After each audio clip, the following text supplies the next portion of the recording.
Oh lah sempok to, injektore ora connect. Bit FI dengan permasalahan debit injektor mas, nggak connect. Duh, nggak connect mas, ecune berarti jebol. Oh, bisa jadi mas.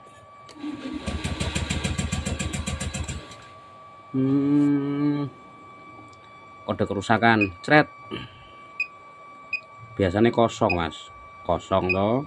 Pembacaan tampilan DTC, sejarah kerusakan biasanya ya kosong mas. Jero nek yo kene iki Pak diterawang-terawang ngono kuwi ndak bisa toh mas. Ketika sistem data FI toh mas, yang perlu dicek pertama ya, itu debit injektor mas, debit injektor. Nah, ketika kontak on, terus tombol double starter itu dipencet, kemudian ACG berjalan kok debit injektor tidak menunjukkan pergerakan angka, berarti terjadi masalah di bagian injektor mas. Bisa dari full pump, kabel putus, atau terjadi grounding. Tapi kalau terjadi grounding kabel putus mas, pasti ada DTC. Nah ini langsung ke poin inti bolo, langsung ke poin inti. Video pertama toh, ketika dilihat di scanner, kontak on, terus double starter, ACG berjalan, ACG muter toh, tapi kan di bagian debit injektor itu tidak ada tanda-tanda menyemburkan debit BBM. Pengecekan selanjutnya bro, melihat di bagian debit injektor ini ada semburan atau enggak itu loh.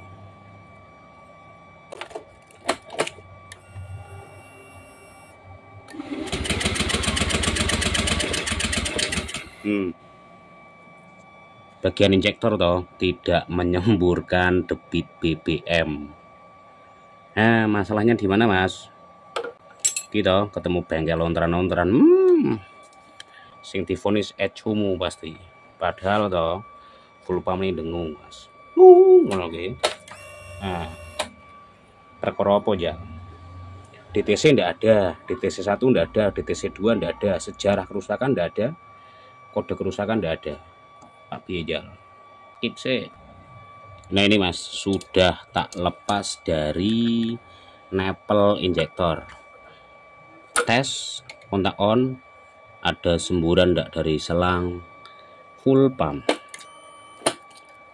ada toh, berarti kesimpulannya di mana?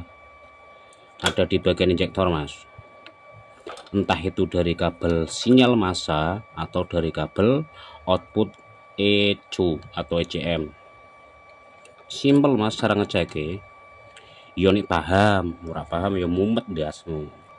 Terus mas, langkah kedua, langkah pertama toh, lepas selang nepel injektor atau full pump. Tadi tak coba toh, tanpa selang nepel ini toh, ada semburan BBM.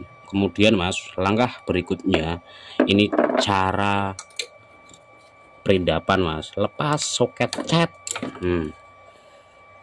Terus kemudian toh kontak on. Ketika kontak on tidak ada dengung di bagian full pump, berarti kabel ini tidak bermasalah. Tadi kan ketika ini terpasang di sini toh, di soket injektor ada bunyi. Caranya seperti ini mas, cuman bunyi cetik cetik, cuman relay. Terus mas pasang lagi,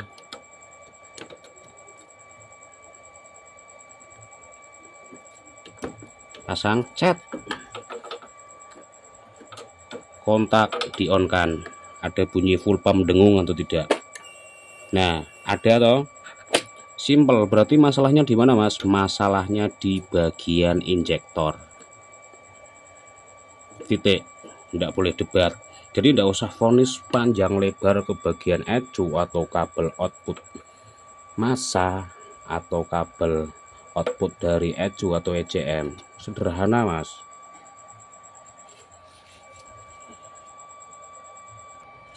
Nah sudah ya mas. Jadi untuk mengecek Intinya kan injektor ini kan tidak menyemburkan debit BBM toh. Nah, jadi tidak usah vonis terlalu jauh dulu. Intinya kan injektor ini yang tidak bisa menyemburkan debit BBM toh. Ketika dites dari selang output injektor, output rotak menyemburkan BBM. Terus ketika ini terkonek, itu juga full pump bunyi dengung. Terus ketika ini dilepas, kontak on tidak bunyi dengung.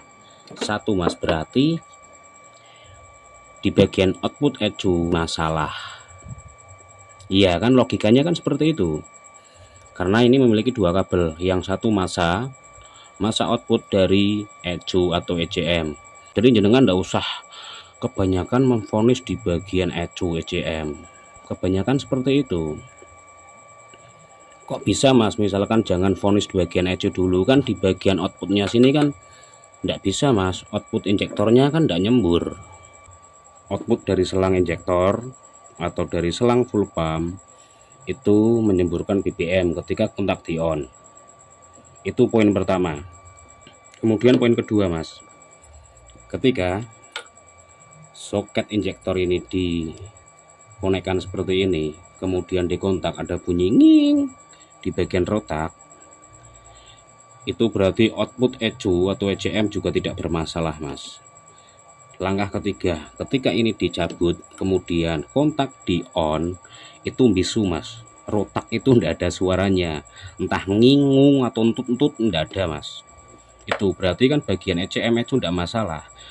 Siapkan bolam seperti ini, terus konekkan ke masa aki, yang satunya konekkan ke kabel warna hitam leres putih seperti ini mas. Tujuk pleketet, terus dikontak on. Ketika kontak on bunyi nging, jenengan perhatikan lampu ini. Kalau nyala berarti kabel ini tidak masalah. Nyala toh, pink leres biru.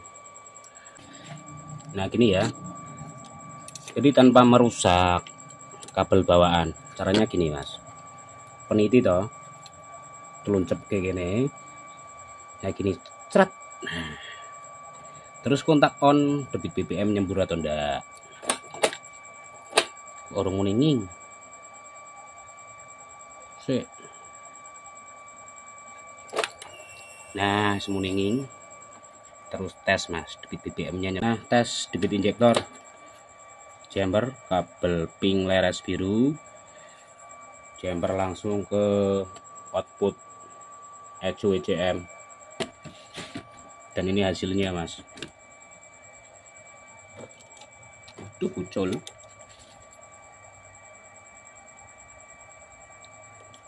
Nah gini mas, tuh modar nging. Kenceng toh. Tinggal pasang trot,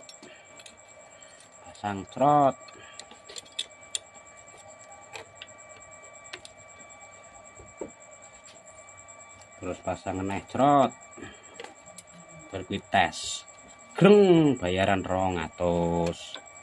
Nah iya mas, jajal sih yo.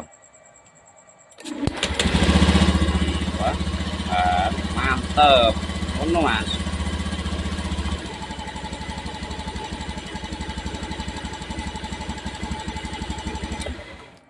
Jadi seperti itu cara jumpernya langsung ke output ECU, sederhana tanpa harus keluar 1.200.000. Tidak berhasil, hilang 1.200.000, cukup 200.000 nyambung kabel. Oke bolo, diinformasikan untuk unit Honda Beat FI sudah ready.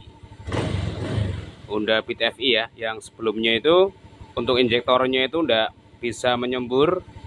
Permasalahan hanya ada di bagian kabel bolo. Permasalahan hanya ada di bagian kabel output daripada ECM itu yang menuju ke injektor. Kemudian untuk biayanya berapa mas? Biayanya biar tidak kaget ya, ini terang-terangan saja, 200.000 mas, khusus untuk nyambung kabel atau mencari sinyal output dari sensor ECM. Jadi saya enggak tutup-tutupi Mas, daripada berapa biayanya 200, rusaknya apa Mas, daripada saya bulat mending langsung biaya 200.000 khusus untuk nyambung kabel output sensor injektor seperti itu.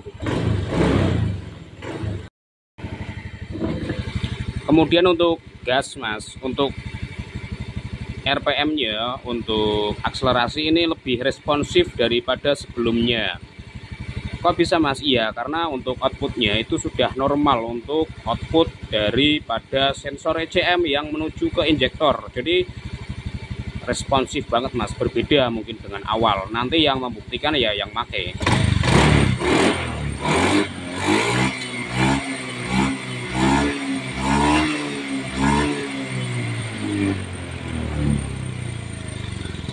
Ini tanpa test drive Mas, dari suara saya sudah bisa membedakan bahwa karakter beat itu seperti ini. Oke ya, terima kasih, semoga bermanfaat dan informasi ini real, tanpa edit, tanpa rekayasa, tanpa hoax.